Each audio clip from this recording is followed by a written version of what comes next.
Get ready for the dictation. June 1995, AP Shorthand, higher speed. 5 seconds.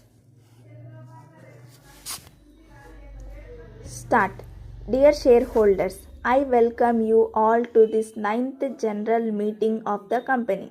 The annual report has been with you for some weeks, and you will have noticed with some satisfaction that your company has performed remarkably well despite the adverse market and economic conditions. The year was characterized by continuing recession in several segments of Indian industry, particularly consumer durables. We estimate that the sale of watches by the four key Indian producers declined to a certain extent. In contrast, our watches were in good demand, but the sales in the last 4 months of the year were affected by social and political disturbances in many urban centers. The country needs to ponder the economic consequences of political conflict, which has hampered the country's economic revival and diminished its ability to move ahead of other developing countries. The consumer sentiment, which is an important factor in the sale of consumer durables, remained low throughout the year because of political uncertainties.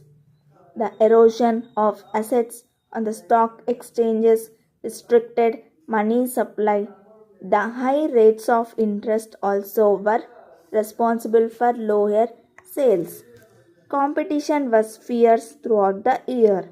Profit was also affected by inflation, highly interest payments, sharply higher wages, and increased excise duties. Inflation is not a serious worry for the current year, barring the price of gold.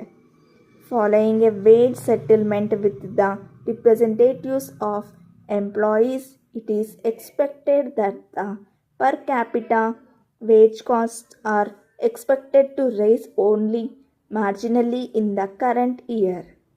The company's rights issue will ease the pressure of interest rates.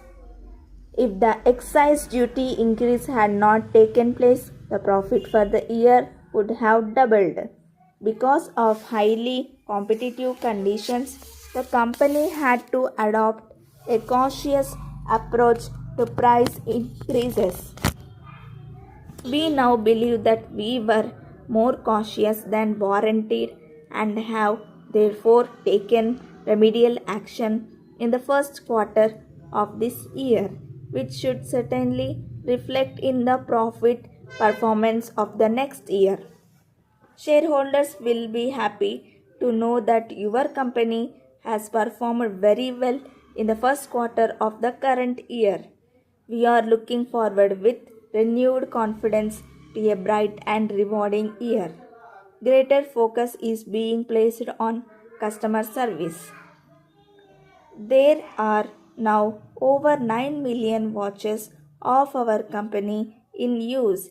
It is our belief that when a customer walks into a shop to service our watch, there are in fact three types of repairs which need to be effected: repairing the watch, repairing the feelings of the customer, and repairing the damage done to the company's image.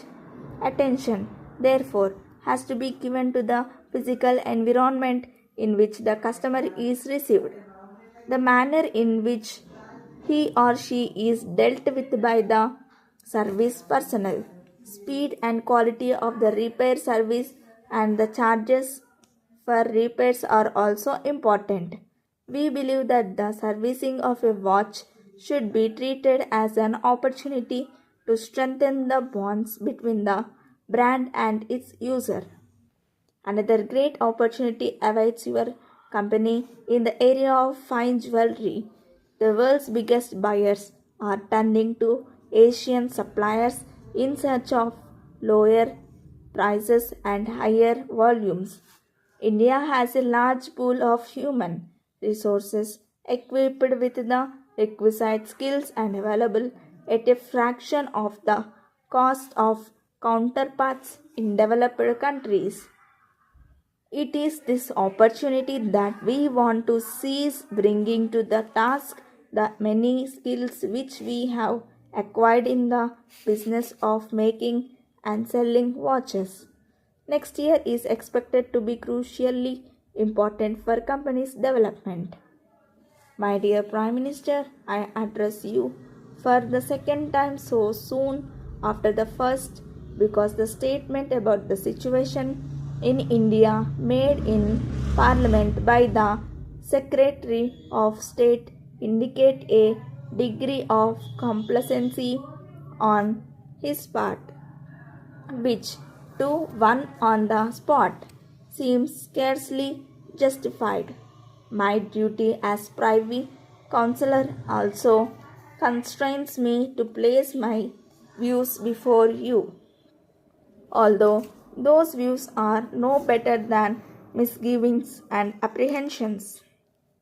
A friend of mine assures me that he is writing to the Secretary of State much to the same effect, and that is why I refrain from sending him the enclosed document and comments upon it. The document is an account of the doings of the police in my district, which is signed by well known citizens. I can vouch personally for the character and high standing in public life of many of them. If a public inquiry is refused and the government deny the facts in the Legislative Council, the likelihood is that 9 out of 10 intelligent persons would believe the version of the signatories without hesitation. I do not forget the difficulty of those that have to keep order. Non-violent civil disobedience is a novel method of agitation, and the public sympathy and attention which the agitators obtain put the authorities in an awkward position. But there are remedies.